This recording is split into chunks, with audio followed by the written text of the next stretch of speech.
अक्सर हम लोग पोल्ट्री में डे टू डे बातें करते हैं अपनी कॉस्ट ऑफ प्रोडक्शन को लेके, मार्केट को लेके, और मार्केट में हम लोग वर्चुअली एक सा ही प्रोडक्ट बनाते हैं, चाहे वो अंडा हो या ब्रॉयलर मीट हो।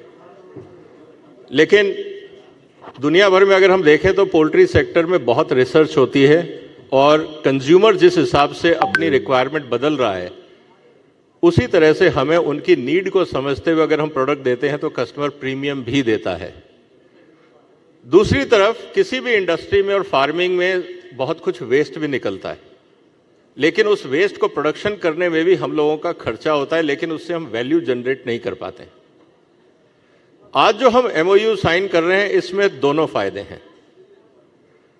जो हम पोल्ट्री में आपने देखा होगा ड्रॉपिंग्स को लेकर, लेयर फार्म्स में और ब्रॉयलर में जो ड्रॉपिंग्स होती हैं वो कहने को तो वेस्ट है जिसको हम एज ए मैन्योर यूज कर लेते हैं, लेकिन अगर हम उसको साइंटिफिकली अगर स्टडी करें तो वो बहुत अच्छा कल्चर है या बैक्टीरियल ग्रोथ मीडिया है। उसमें भी न्यूट्रिशन होता है जिसमें हम बैक्टीरिया या एल्गी या बाकी चीजों को ग्रो कर सकते हैं।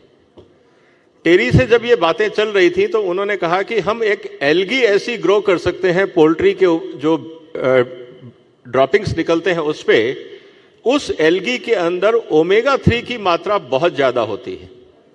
अब वो ओमेगा 3 अगर आप देखें तो हमारा जो ब्रेन डेवलपमेंट है, खासकर डीएचए, अगर आप जो हाई एंड बेबी फूड देखते हैं, खासकर जो मल्टीनेशनल कंपनियां बच्चों के लिए इन्फेंट फूड बनाती हैं उसमें डीएचए डालती हैं। वो जो डीएचए होता है वो ब्रेन सेल को डेवलपमेंट करने में बहुत हेल्प करता है और वो बहुत प्रीमियम प्रोडक्ट है। आज हम 100% उसको इंपोर्ट करते हैं। जो टेरी ने पोल्ट्री की ड्रॉपिंग्स के बेस पे जो एल्गी जनरेट करी, उसमें जो ओमेगा 3 फैटी एसिड्स एक्सट्रैक्ट किया, उसमें डीएचए की मात्रा काफी ज्यादा इसलिए पाई गई क्योंकि जब उस एल्गी को हमने फीड के रूप में कन्वर्ट करके और फीड में मिक्स करके वापस मुर्गियों को खिलाया तो डीएचए की जो प्रोडक्शन है वो ऑलमोस्ट 3 गुना बढ़ गई। इसका मतलब उस ओमेगा 3 रिच अंडे को अगर हम नवजात बच्चों को दें तो उनसे ब्रेन डेवलपमेंट बहुत अच्छा हो सकता है, भारत का भविष्य और ज्यादा उज्जवल हो सकता है। इसका मतलब यह है कि हम आज वक्त ऐसा आ गया है कि हम आने वाले समय में अंडों को ब्रांडिंग करके, जैसे आज हम कहते हैं फ्री रेंज एग्स या ऑर्गेनिक अंडा, हम ओमेगा 3 डीएचए रिच अंडा करके भी प्रीमियम चार्ज कर सकते हैं। और आने वाले दिनों में अगर हम डॉक्टर्स को एजुकेट करें तो वो माओ को बच्चों के बारे में बताएं कि कौन सा अंडा उनको खिलाना चाहिए और वो अंडा like a substitute of infant food. तो बहुत सारे स्कोप हैं, बहुत सारी अपॉर्चुनिटीज हैं। जब ये बात हमने बिट्टू भाई से कही तो उन्होंने कहा कि नहीं, हमें अपनी इंडस्ट्री को आगे बढ़ाना है। हम हमेशा जो बातें करते हैं वो तो हम करते ही रहेंगे, लेकिन और इंडस्ट्री के लिए पीएफआई क्या कर सकता है, हमें इस पर लगातार सोचना चाहिए और प्रयास करते रहना चाहिए। तो सबसे पहले मेरा निवेदन रहेगा कि आप बिट्टू भाई के लिए और उनकी टीम के लिए स्वागत करें, ताली बजाएं कि वो एक दूरदर्शी सोच रख के हमें इंडस्ट्री को आगे ले जाना चाह रहे हैं। दूसरी तरफ से हमें, क्योंकि हम लोग रिसर्च ऑर्गेनाइजेशन नहीं है, जब टेरी जैसी संस्था जिनके पास इन हाउस रिसर्च है और करीब 200 से ज्यादा साइंटिस्ट हैं और प्रैक्टिकल फार्म्स हैं और बहुत सारे फार्मर्स में उन्होंने ट्रायल भी लिया और जो रिजल्ट मिले, तो उससे उम्मीद ये लगी कि अगर हम पीएफआई और भारत के बाकी आरएनडी सेंटर्स अगर कोलैबोरेट करें तो बहुत कुछ नया हो सकता है।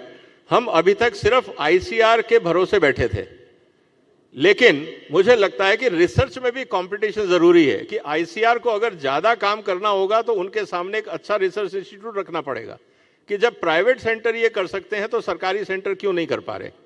तो मुझे लगता है उससे ओवरऑल डेवलपमेंट इंडस्ट्री का होगा, देश का होगा, किसानों का होगा।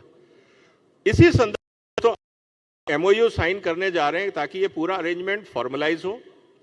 इसके 2 फायदे होंगे। जो टेक्नोलॉजी टेरी ने बनाई है वो हम अपने सभी पीएफआई मेंबर्स को भेजेंगे। उसके कारण 2 हैं, क्योंकि पोल्ट्री ड्रॉपिंग आपके यहां होता है।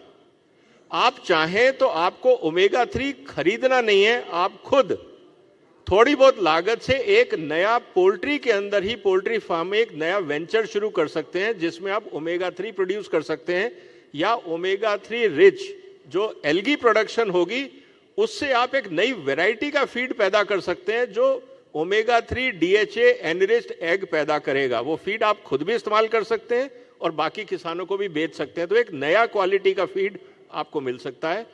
दूसरा, आप ओमेगा 3 एक्सट्रैक्ट करके भी ह्यूमन इंडस्ट्री या फार्मास्यूटिकल इंडस्ट्री या बाकी प्रोडक्ट्स में भी आप उसको बेच के एक नया रेवेन्यू स्ट्रीम या प्रॉफिट सेंटर खड़ा कर सकते हैं। और ये सारी जानकारी पीएफआई टेरी की मदद से जितने भी लोग इच्छुक होंगे उन तक पहुंचाएगा, और अगर जरूरत पड़ेगी उनके डिमॉन्स्ट्रेशन के लिए, उनकी ट्रेनिंग के लिए वो इंतजाम भी हम लोग करेंगे। तो प्रयास है कि हमारे मेंबर आगे बढ़ें, वो तरक्की करेंगे तो देश भी तरक्की करेगा।